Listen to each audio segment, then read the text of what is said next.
Allah says in the Quran, ثُمَّ اجْتَبَاهُ رَبُّهُ فَتَابَ عَلَيْهِ وَهَدَى.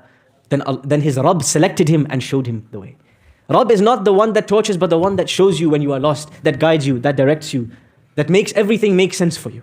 And in fact, in the Quran, the intent to destroy or the intention to harm has never been linked with the word Rabb. When Allah uses other names of His, like His name Allah, He does say that it is possible for Allah to want something negative or something evil to befall someone, because He has a wisdom behind that.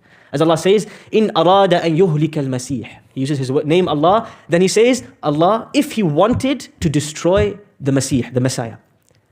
But the word Rabb, Allah never ever links it with the desire or the want to destroy or hurt or harm. Look through the whole Quran, you will see this.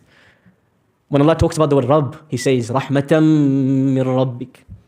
It was a mercy from your Rabb. And so, this Rabb that we have, though many people think of it negatively, this master that we have is a benevolent master. In fact, one of the most beautiful ways to remember Allah as Rabb is that the Rabb takes care of everything and you don't even realize. Yusuf alayhi salam is sitting in prison. He does not even realize that his Rabb has already started taking the steps to make him the minister of Egypt. It's beyond his mind. He cannot imagine it. And you're sitting here today. And you don't know what your Rabb is planning for you. And what beauty is coming your way. فَلَا تَعْلَمُ نَفْسٌ مَا أُخْفِيَ لَهُ مِن قُرَّةِ أَعْيُنٍ. No soul knows what is hidden from them that will cool their eyes. جَزَاءً بِمَا كَانُوا يَعْمَلُونَ. As a reward for what they used to do. And so when the Prophet ﷺ, every morning and every evening, he would make this dua, for me personally, my favorite dua, my favorite supplication. And this supplication reminds us of the meaning of Ar-Rabb. He says, Ya Hayyu Ya Qayyum. O Allah, the ever-living, the one upon whom everything depends.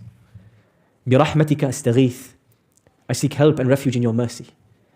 أَصْلِحْ لِي شَأْنِي كُلَّهُ. Fix all of my affairs.